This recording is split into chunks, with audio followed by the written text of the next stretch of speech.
Минең бер һорауым бар. Нисек матур итеп, дөрес итеп тәсбих догаһын укырга? Тәсбих догаһы дигән дога көсле хәдисләрдә юк. Ундай ике һүзле табырга була әлбиттә. Тәсбих догаһы. Ләкин ул хәбәргә игътибар итһәк, ул күбрәк теге шииттардан килгән хәбәр. Шул шииттарның язмаларында, китаптарында бындай нәмә күрергә була. Тәсбих догаһына игътибар итһәк, унда теге күп саваптар вәгъдә ителә. Теге ризык таба алмаган кеше туеп калыр, һыухап йөргән кеше һыу эсеп калыр. Пәйгамбәр саллаллаһу алейһи ва саллям төшеңә керер һәм башка бик күп теге нәмәләр вәгъдә ителгән.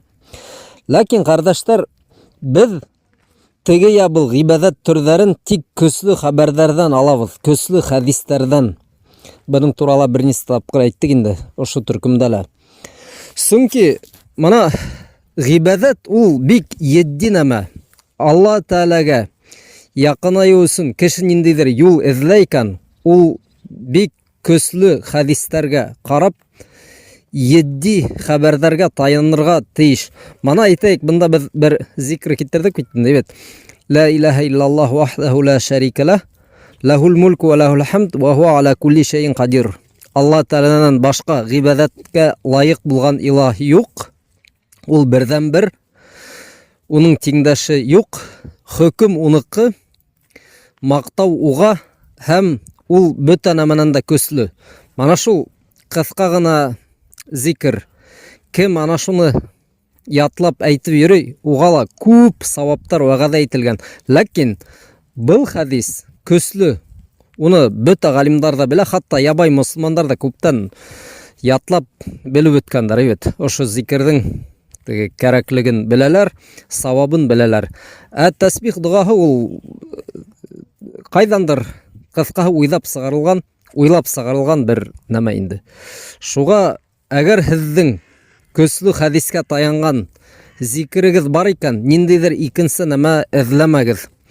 Пәйгамбәрбез саллаллаһу алейһи ва саллям әйткән: кем дингә яңа нәмә керетә, һәм был яңа нәмә ана шул дин менән бәйләнеше булмаһа, был нәмә кабул булмаячак диелгән.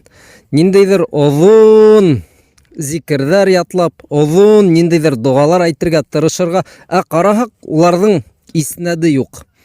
Иснәд ул, кардәшләр, мына кем аша, кемдер ошо хәбәрне yetkirгән. Ана шул нәмә иснәд дип атала. Цепочка диләр русса. Пәйгамбәрбездән саллаллаһу алейһи ва саллям шундый сахаба ишеткән, ул сахабанан икенче ниндидер сахаба я табиин бит.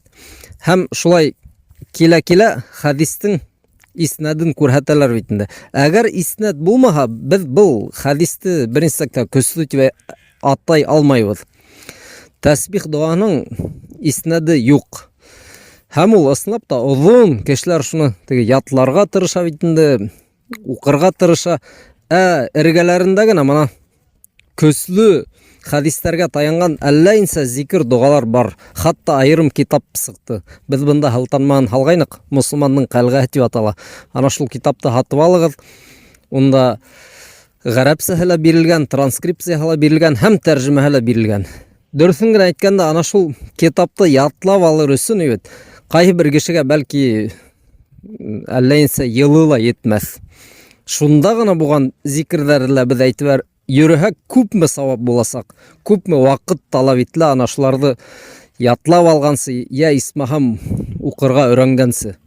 Шуга, кардәшләр, диндә теге я бу хәбәргә едди карагыз һәм тик тикшерелгән, тик сахих, көсле һәм иснәттәр булган нәмәләргә таяныгыз. Ассаламу алейкум.